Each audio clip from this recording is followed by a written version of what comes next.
Hello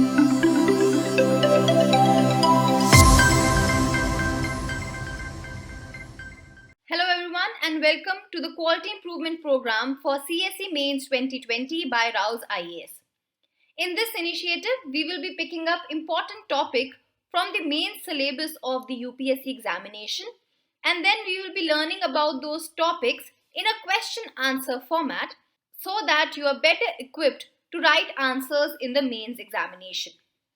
Now the topic which we have chosen today is around Millet Revolution. The question reads, discuss how the success of Millet Revolution would help us to address the greatest challenges of the 21st century, that is national security, adaptation to climate change, and sustainable use of critical resources such as water and soil. And this we have to discuss in 150 words for 10 marks. So please keep in mind that the word limit for this question is 150 words. Now this question has been made on UPSC style of question making and closely emulates the real question which are asked in the mains examination. Furthermore, in this discussion, we will help you to understand what is the basic demand of the question, that is what the question is actually asking you to write. Then we will also help you to identify the subparts of the question. And not only this, we will also provide you with a sample answer which will help you to better understand how to approach this question and how in the mains examination you have to adapt a balanced viewpoint in your answer.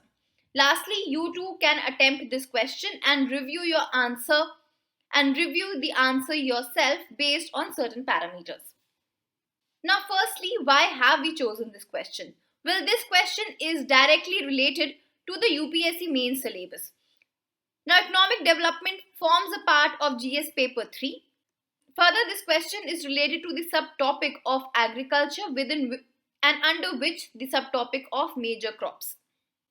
Now we have analyzed the last 4 years mains paper and have provided you with this table here where you can see we have assigned weightage to different themes of the economic development syllabus as per what UPSC asked in the previous year.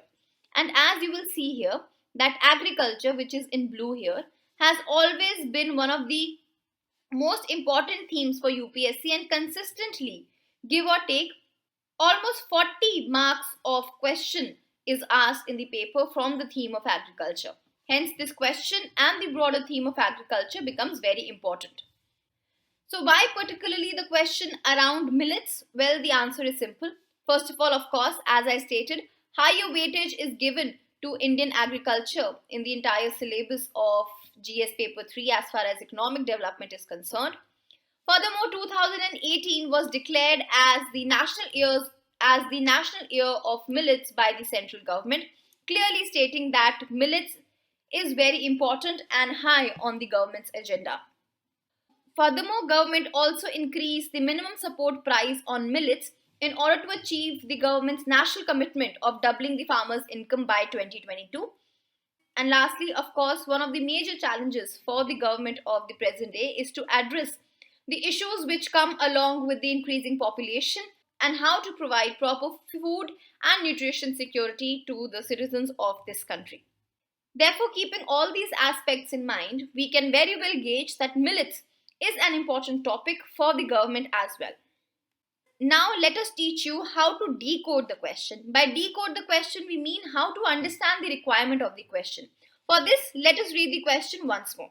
The question says, discuss how the success of Millet Revolution would help us to address the greatest challenges of 21st century, which include nutritional security, adaptation to climate change, and sustainable use of critical resources such as water and soil.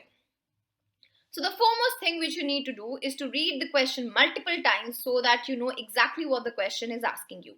While doing so, you can always try to underline the important words or rather the keywords in the question. So here the keywords are firstly, of course, discuss.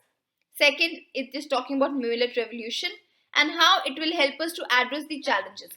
Here the question itself has given you 3 challenges. So we will restrain ourselves to those 3 challenges itself. The 3 challenges are nutritional security, climate change, as well as sustainable use of critical resources and agriculture. So once you've identified the keywords, identify the subparts, and then of course, very important is to understand the question tag. Here the question tag is discuss.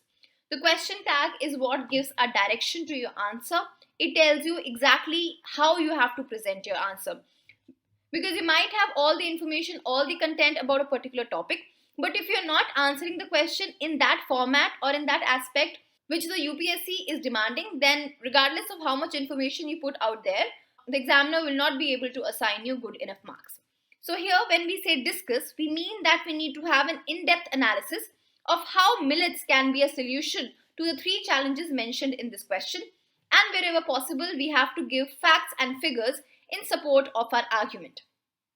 So this is how you decode the question. Next, how to approach the answer?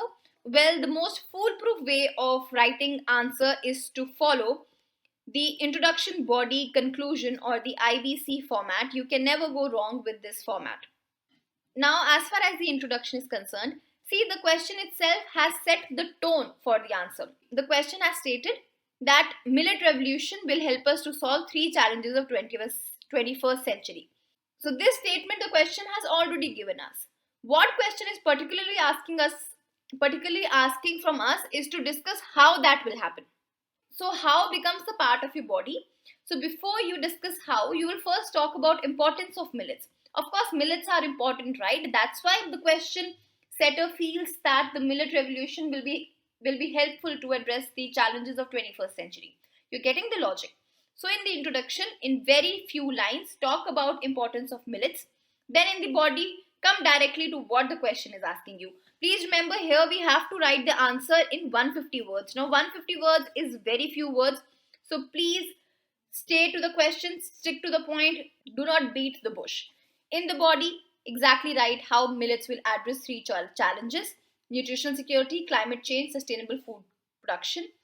Then in the conclusion, you can definitely say that in order to achieve this, there are certain other constraints also which we have to find solution for, without which Millet Revolution will not be possible. Okay, so this is the general structure how you should approach this answer. Having discussed this, let us take up a sample answer which we have made. Again, this answer which we have made is only suggestive in nature. You are more than welcome to add or subtract anything if you feel you can make the answer better. So in the introduction, as I stated, we start with millets. We give an example of what exactly millets are, for a layman. Like we will say millets include jawar, bajra, ragi, etc. And then we will say why they are important. Is because they have a dual purpose. Dual purpose is that they serve as food for both humans as well as fodder for cattle. So they have dual purpose. They are nutrient dense. That means they have a very good nutritional profile. Then they are hardy. That is, they can withstand adverse climate. Then they are also low input intensive. That is, they are not costly for the farmers to produce. Hence, these are all the benefits or importance of millets. And due to these benefits, what we have underlined here, it is because of this that they have the potential to address malnutrition issue of India, along with tackling and helping to solve the issue of climate change while promoting sustainable agriculture. Okay, so in the introduction itself, we have set the tone for the answer. Then to enhance your answer, here you can, in a map format, try to include the reason as to why the consumption and cultivation of millets has gone down in the last few years. So this again, remember, you have to write it in 150 words. Do not spend your words. You can make this in the form of map or a diagram, which is much more and will not eat into your word limit. So you can write examples such as change in dietary habits, poor awareness amongst people. Everybody is focusing, especially the farmers, on rice and wheat because they are more lucrative. Then millets are not very tasty as far as the taste buds of our population is concerned. Farmers have very unsustainable agricultural practices. They focus on rice and wheat. There is poor income level in rain-fed areas. There is nutritional insecurity, so on and so forth. Then if possible, and if you can remember, you can state a fact here that the area under cultivation for millet has declined in the last 70 years or so. Having stated all this in the introduction, we move on to the body. In the body, you will state that government has taken several initiatives to address the above problems of the low cultivation of millet. This includes, of course, that 2018 was declared as the National Year of Millets. We have included millets in the National Food Security Mission under course cereals, so on and so forth. Keep it very short, keep it very brief. Then coming directly about how millets will help us to address the three challenges. As far as nutritional security is concerned, the health benefits are that it is quite superior to rice and wheat because it has better nutritional profile as it has more protein, minerals, fiber, vitamins, etc. Therefore, is very useful to address malnutrition. Then it helps to reduce cholesterol, sugar, and then you can cite that the Food and Agriculture Organization has recognized the importance of millets in meeting the Sustainable Development Goals 2, 3, 12, and 13. This is a fact which we are adding to enhance our answer. Then, as far as adaptation to climate change and climate resilience is concerned, you will say that it is a lot more tolerant and resistant and hardy to both abiotic and biotic factors. Abiotic would include salinity, drought, temperature. It can grow in low rainfall areas. Then biotic, you will say it is quite resistant to pest and disease. Then furthermore, it is integral part of conservation agriculture and will also help in mitigating climate change because it also helps in carbon sequestration. So these are some subject vocabulary which you can use to enhance your answer. Then last, about sustainable production system. It uses 2.5 times lesser water than rice. So of course, it is much more easier on water and soil and other critical resources which are already in shortage. Then it is a natural soil conditioner because it has a good root system. Then it is multi-purpose. It can be used as food, fodder, biofuels, brewing, etc., thereby facilitating the use of critical resources such as water and soil for different aspects.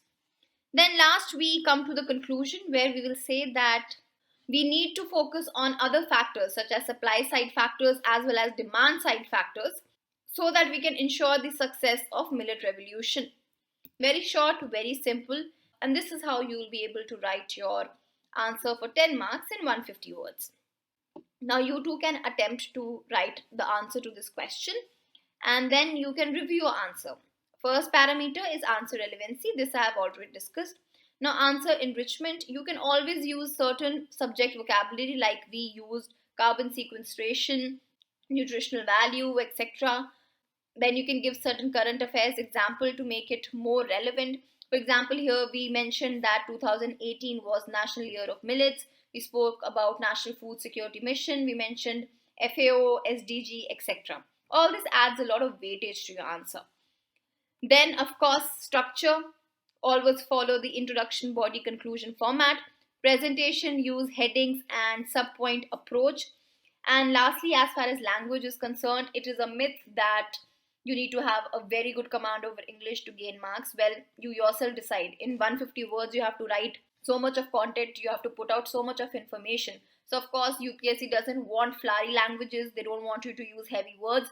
What they want is that in simple short sentences you should convey your content, you should convey your information. And not just this, if you use simple sentences, the chances of you making any kind of grammatical error also reduces. So here the question was for 150 words and the sample answer which we gave you was approximately of 180 words. You are allowed a 10% breach plus minus of the answer limit. So this was all about this question.